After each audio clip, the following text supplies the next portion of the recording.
All right, let's start off by saying Barakateh Yahweh, Ba'ashem Yahweh Shai, Ba'ashem Racha Kudash. Welcome to another live lesson. The name of this one is The Importance, Instructions of a Father.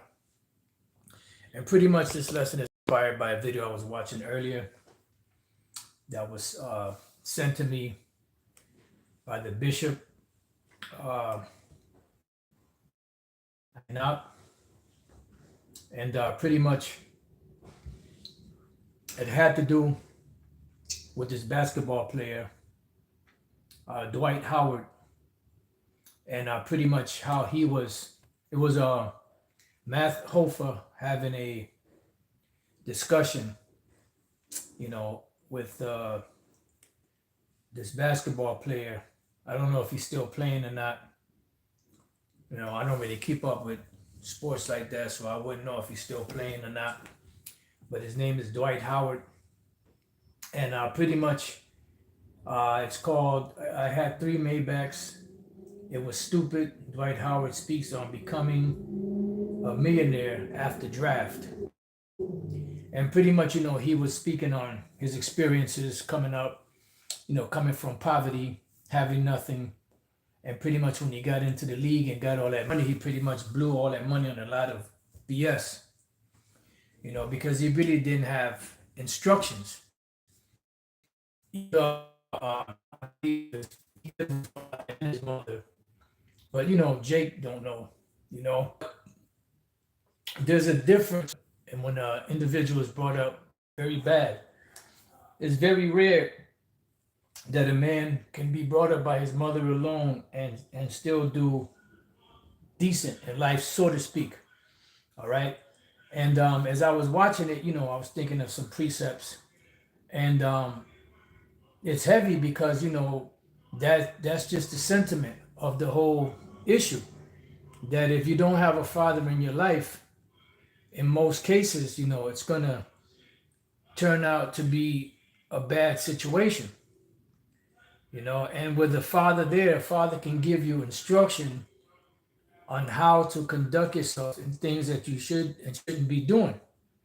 And at least give you, even if he doesn't know the truth, give you some form of direction to where this, where a single family home that is usually the mother raising the child, it doesn't always end good. And I think about the movie Boys in the Hood. You had 2 boys, right? Cuba Gooding Jr., right? And his father, Lawrence Fishburne. And then you had Ice Cube, and he had no father in the house. This is why everything is about money, cars, and hoes. And sentiment that's pushed out there. If you want to be successful, as long as you have women, cars, and hoes, then that's considered someone that's successful.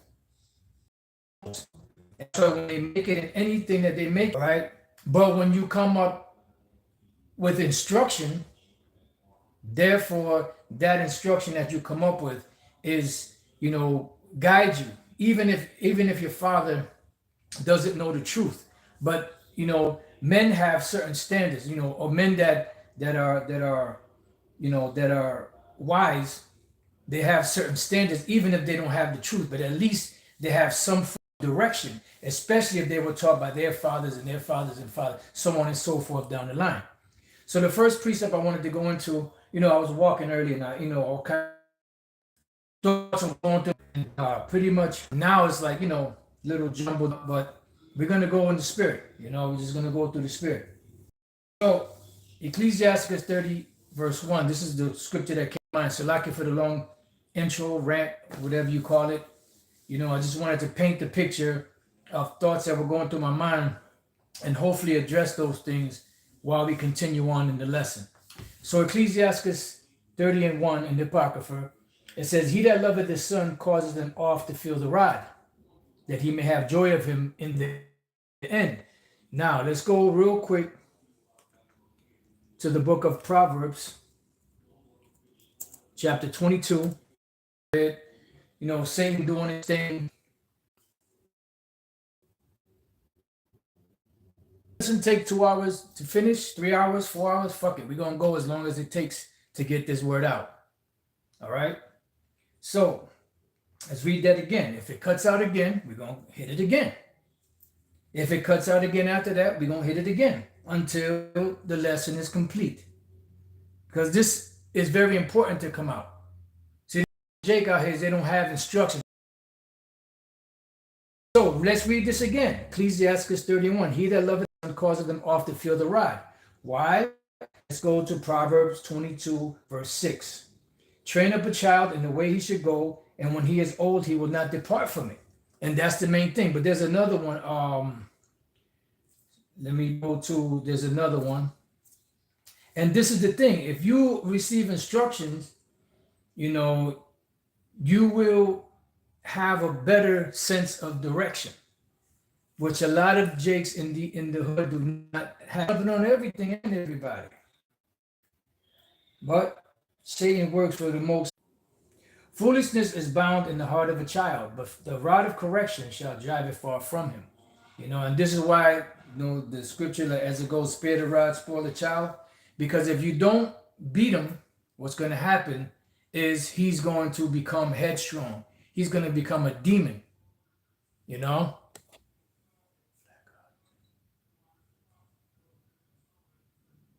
All right, so it says the next one is Proverbs 23 and 13. Withhold not correction from the child, for if thou beatest him with the rod, he shall not die. But in this society, what do? If you beat your child, if you discipline your child, if you correct your child, they want to lock you up. Because what these bastard devils want, they want a nation among Jake to be unruly, to kill themselves so that they can go to prison so these bastards can make money off of them. This is what the 13th and 14th Amendment are all about. So-called freeing up the slaves. And I just found out there was a video that was put up. It was Dr. Oz, and he was showing Oprah, that demon. He was showing her, you know, a tapeworm, you know. And he said that one of the reasons why the South lost, we know it was the Lord anyway. One of the reasons the South lost was because the Southern Edomites, they walked around barefooted. And been walking around barefooted, what happens, there was this particular worm that would latch onto their feet, and, you know, that would cause them to be anemic. They get sick, you know, over a period of time.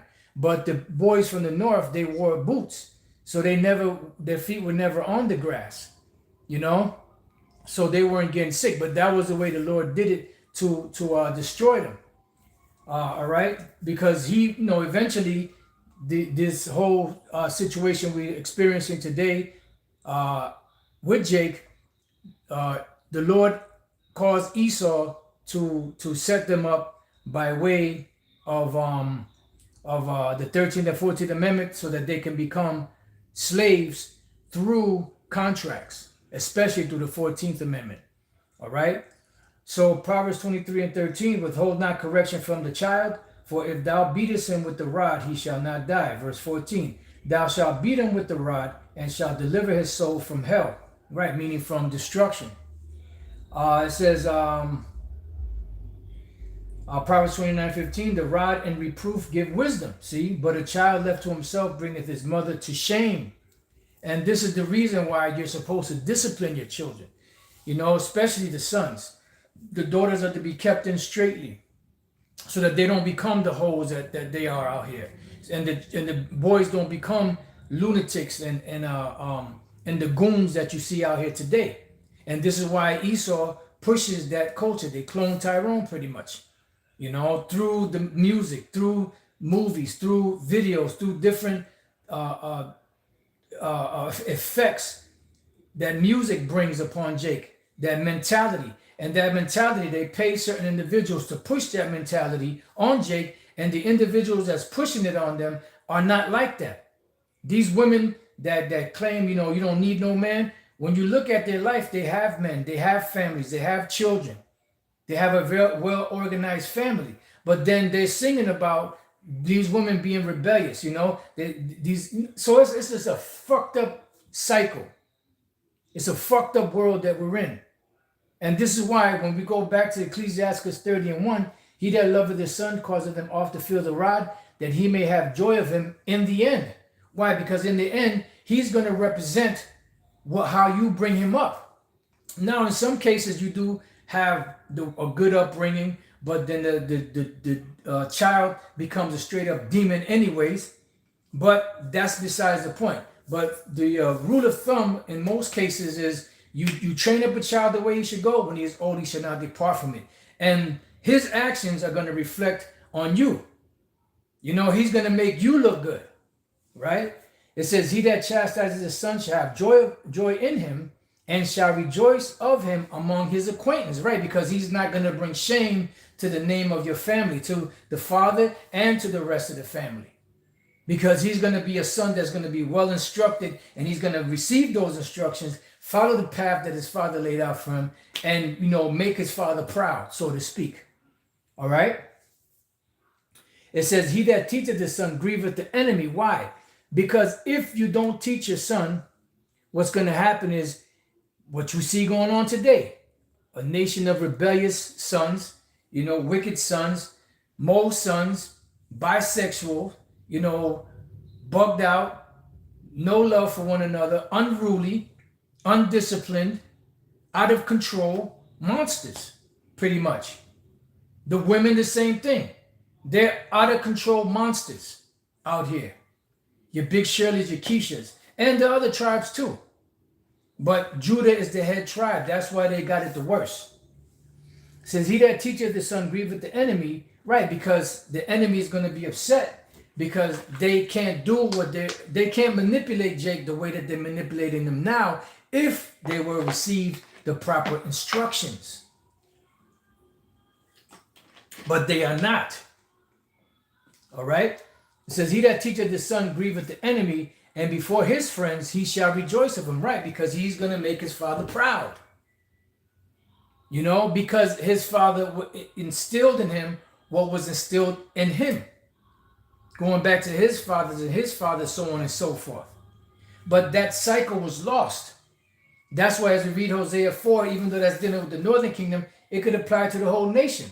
The Lord has a controversy because there is no truth. Here it is. The Lord gave all of the instructions that was needed. He hedged everything in. He watched over it properly. He watered it, everything. And what happened? Jake still did the wrong thing. And that's how we find ourselves in this condition that we're in today. He that teacheth the son grieveth the enemy, and before his friends he shall rejoice of him. Though his father die, yet he is as though he were not dead. Why? Because his father instilled in him the principles that kept the legacy of the family alive. Because a good name is to be preferred rather than precious ointments. You know? Because that name keeps on keeps your legacy alive. But today, when you think about Jake in general, what do you think about? You think about all of the wicked shit that they're doing. And this is why anytime a nation comes over here, they expect all Jakes to be like that. And when you come around these nations and you act totally different than what Jake acts, they're surprised because they're expecting us all to be that same way. And when we don't meet that expectation, they're like, well, maybe we were wrong about this. Because what they're taught in these nations, among these nations, is what they see on television, what they see on these videos, what they see in the movies concerning Jake. They don't see the other aspect of it. You know, they don't see, you know, brothers in the truth. They don't see well-mannered, well-behaved, you know, men that go out, women too, that go out to different places and don't conduct themselves like a bunch of fucking gorillas, but conduct themselves in a manner that would make, you know, the nation proud, so to speak. You know, I'm just using those terms just to kind of paint a picture here, right? It says, for he had left one behind him that is like himself. While he lived, he saw and rejoiced in him. Why? Because After a certain period of time, as the father's getting older, he saw within his son that, yeah, my son, he took heed to what I was telling him, and he's following in that path, and he's making me proud. Even though in this society, pride, comes by way of, being successful in this world, whatever the case may be. But we're dealing in the case of the truth, being directed in the right direction. And if Dwight Howard would have had received some kind of direction, he wouldn't have made all of those. He would still made mistakes, but he wouldn't have spent all his money on that bullshit. You see, he would have invested. He would have did different things. He would have did things differently. But this is the case in all of these different communities around America and the world where Jake is at. It's the same cycle. And they're pushing it even heavier and heavier as each day goes by, each week, month, year goes by. You see Jake getting progressively worse. At one time, this behavior wasn't accepted. But now it's accepted because it's the norm. Because that is the standard of the community that Jake was brought up under. This is where Jake received their instructions for life. It's through the community. And the mindset of the community is, money, cars, hoes, and that whole ghetto mentality. And that's not, what we as a nation were created to be. We were created to be the holy people of the Lord, to function separate and different from other nations. But we become degenerates. Our nation has become, the offscouring of the world. There is no righteous standard among us, that separates us from the nations. But the Lord is doing that right now and building us up. And this is why the nations are getting nervous. They're getting scared because they see, the order being established right before their eyes. So he says, while he lived, he saw and rejoiced in him. And when he died, he was not sorrowful. Why? Because he knew that his son will continue on that legacy. You see? But if you don't receive those instructions, you're heading for self-destruction. He left behind him an avenger against his enemies and one that shall requite kindness to his friends. Right. So he's going to do good for his friends and he's going to, pay back the enemy in due time. Because right now we can't do anything physically, but in teaching our sons and teaching other men, other Israelites, we are getting revenge on these devils because they're seeing a different behavior in the men of Israel that are in the truth from the ones out there. This is why they can't just say anything they want to do or say anything that they want to say or do anything that they want to do because they don't have any examples of Israelites acting stupid unless they paid to do so or unless they make something up. You see? And they can't handle that. It says, he that maketh too much of his son shall bind up his wounds, right? And his bowels will be troubled at every cry, right? Because when you're young, right, and your father is correcting you, your father has to be hard on you. It's not that he hates you, even though it feels that way, but he has to be hard on you so that you can receive that discipline to get the instruction that you need for life, because he's not going to be there for you all the time. And you've heard, our parents say, I'm not going to always be there for you. Now, in the case of Dwight Howard, his son is young, like 9 years old, right? I don't know how old this interview was, but he said he was hard on his son so much that his son would cry. And the people out there in the social media world were mad at him. Well, why you had to make him cry, this, that, the other. Because they're trying to have him raise his son like a pussy. And that's the problem. So when your son is crying, and when he has to do that, because this is something he's not used to. But he's going through the disciplines of becoming a man. And the disciplines of becoming a man is pain. In order for you to be established and instructed. So when he was hard on his son, he was being a real father to his son. So when his son comes against hardships, he's not going to fold like a cheap suit or like an old stale taco shell. He's going to be able to bust right through it. And if he can't bust right through it, he's going to have the minerals inside of him to be able to maneuver around this situation, to get around it. And that's the problem with Jake today. It says, "And horse not broken becometh headstrong." Right. So if you have a horse, you have to break that horse before you can get him to do what you need him to do. And a child left to himself will be willful. Why? Because he's not getting any instruction. He's allowed to do whatever he wants, which is the case with the majority of these Jakes that are brought up by Big Shirley or Keisha or the other tribes. You know? Because they're going to allow them to do whatever they want. Because they don't want their sons to resent them. So they think that love is let him do whatever he wants to do, let him find his way. No, he needs instructions. If not, he's going to be headed for destruction. That's why it says, "A horse not broken becometh headstrong, and a child left to himself will be willful." Cocker thy child, that means, when your son, is young and, you all, every time he falls or whatever, you're picking him up, you babying him, you're going to turn him into a mole. You're going to turn him into a soft, a soft metrosexual, effeminate. You have to be hard on him. Not because you hate him, but because you love him. And you want him to be directed in the right path. So when hardships present themselves, he doesn't fall apart. You see? Cocker thy child, and he shall make thee afraid. Play with him, and he will bring thee to heaviness. So you can't play with him. You got to be stern with him.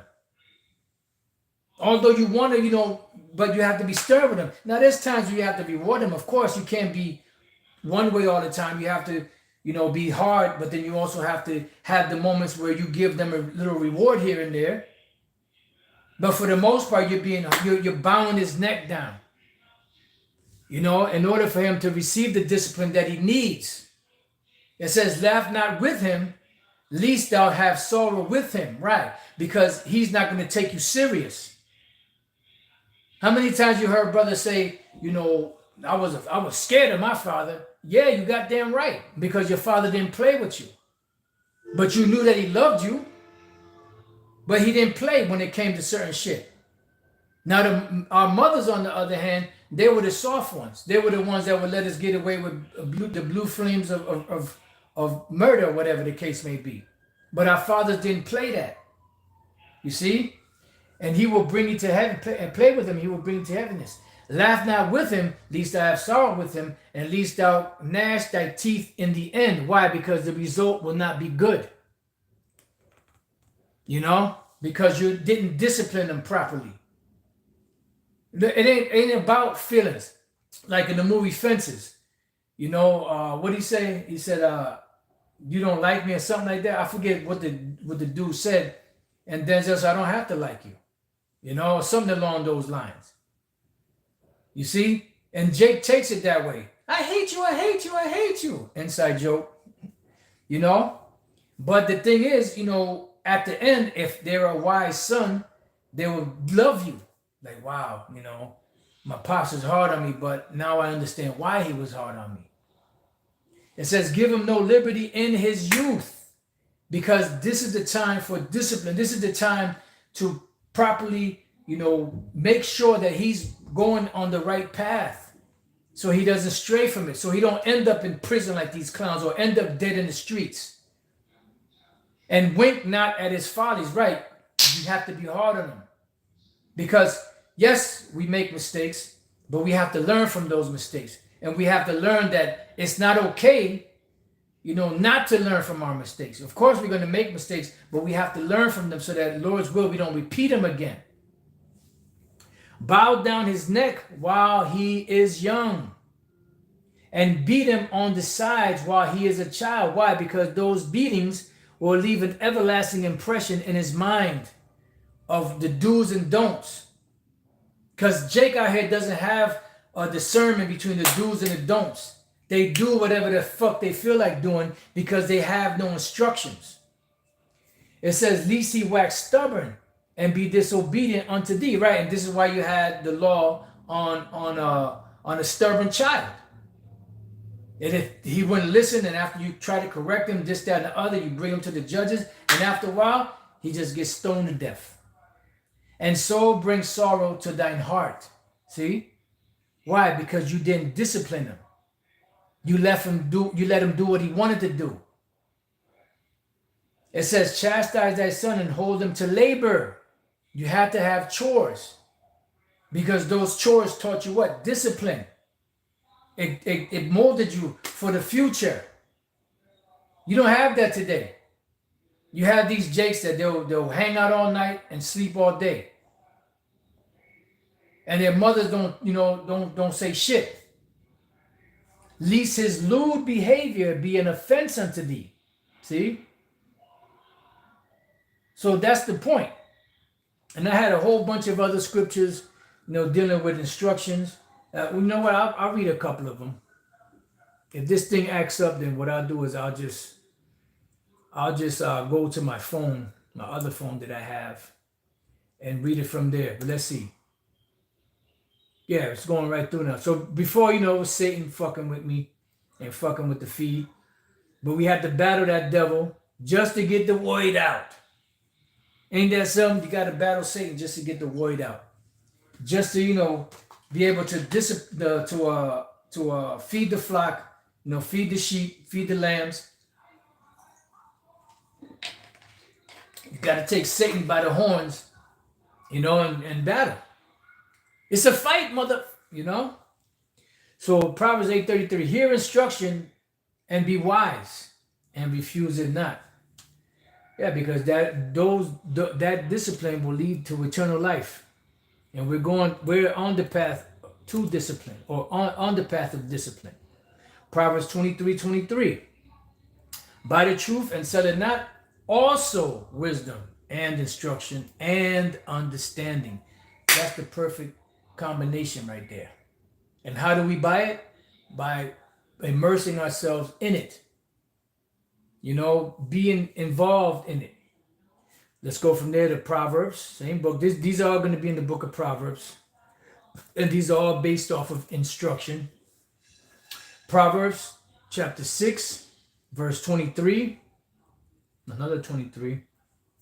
For the commandment is a lamp, and the law is light, and reproofs of instruction are the way of life. You see? So if you really truly love your son and your daughter, you're going to have them follow instructions so that they won't receive destruction. Proverbs 10. And if you do all those things and they turn out to be a bad seed, then you just, you wash your hands. You did what you were supposed to do, and they just didn't receive the instructions. That's why it says a wise man will hear and will receive instruction. But a fool is going to hate instruction. And you're going to have both examples out there. Proverbs 10:17, he is in the way of life that keepeth instruction. But he that refuseth reproof erreth. And that error is going to lead to what? To death, to destruction. Let's go from there once again to the book of Proverbs. This time we're going to bounce back to the 4th chapter. We're going to read the first verse and bounce around. And if this thing starts acting up, then we pull out the phone. Sidestepping Satan. All right, Proverbs 4:1. Hear ye, children, the instruction of a father, and attend to know understanding. Now let's jump down to the 13th verse. See, we just sidestepping Satan. Take verse 13. Take fast hold of instruction, let her not go, keep her, for she is thy life. And this is why, if you teach your son, you grieve the enemy, because you're giving them an extension of you, which you're giving them an extension of life. All right? Now, let's go from there. The thing still ain't loaded up. Let's go from there. Let's go to the book of Proverbs, same book, chapter 13:1. It says, a wise son heareth his father's instruction, but a scorner heareth not rebuke. You see? So all you can do is lead the horse to the water. You cannot make him drink. All right, this is Proverbs 15:5. Now the damn thing loads up. Let me get another one while I'm going to read this one. I already pulled it up on the phone. Let's put this one in there, see if that'll load up. All right, so this is the book of Proverbs 15:5. It says, a fool despises his father's instruction, and he that regardeth reproof is prudent. So either you're going to receive it or you're not, right? And if you don't receive it, what happens? You will be destroyed. You know, as we're reading in these precepts, which are our instructions. That's why the book of Proverbs, Psalms, Ecclesiastes, Songs of Solomon, well, mainly those other ones, Ecclesiasticus, Wisdom of Solomon, these are all nuggets of wisdom to lead us in the path of life. So this is verse 32, Proverbs 15:32. He that refuseth instruction despiseth his own soul, but he that heareth reproof getteth understanding. You see? Let's read it again. He that refuses instruction. So if you don't receive these instructions, despises his own soul. You despise yourself. Because that the refusal of instruction is going to lead to your destruction. But he that heareth reproof getteth understanding. So if you hear it, of course, if you hear it, you're going to, especially if you apply it, you're going to get understanding. And that will take you a long way. Proverbs 16:22. Understanding is a wellspring of life unto him that hath it. But the instruction of fools is folly. So you get receiving both instructions. If you receive the good instruction, that leads you to life. If you receive bad instruction, that leads to destruction. All right, so now we got Proverbs chapter 19. And let me see if I can pull up Proverbs 5 on this one while I'm getting this here. So back to Proverbs. This one is 19 and verse 20. And it says, hear counsel and receive instruction, that thou mayest be wise in thy latter end. See? And that's why you train up your child from a child. Bow his head. Don't cocker him. Don't laugh at him. Don't laugh at his follies. Be hard, be stern, bow his neck. Set him to labors so he can learn discipline.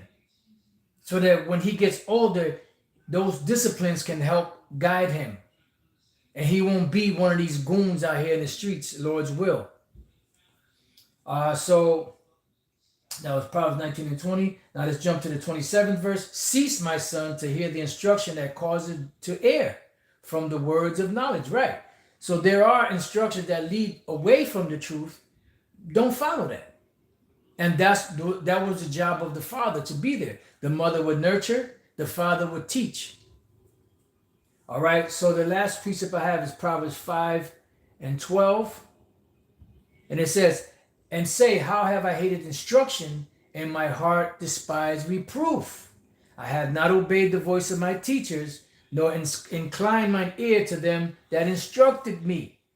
And that was the job of the father. Today, the elders are in the place of the father. And the young men coming up, they're in the place of the children or the sons.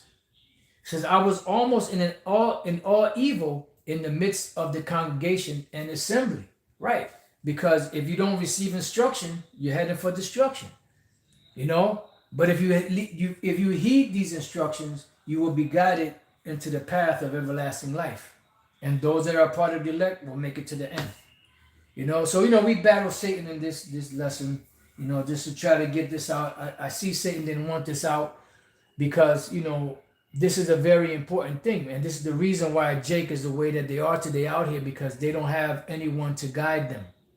They don't have anyone to guide them, and if they don't have anyone to guide them, guess what? They're going to go down the path that everyone else out here is under. The clone Tyrone spirit, because it's an ongoing cycle. They're pretty much assembly line ninjas, and they're not receiving the proper instructions. But through the spirit and power of Yahweh Shemel Shai, the prophets out here, the apostles, the teachers, the preachers, the men that are out here teaching the word, and Lord's will, they'll the elect will receive it. The rest won't. So with that, I pray that you brothers and few sisters have been edified. Till the next time I say, Shalom.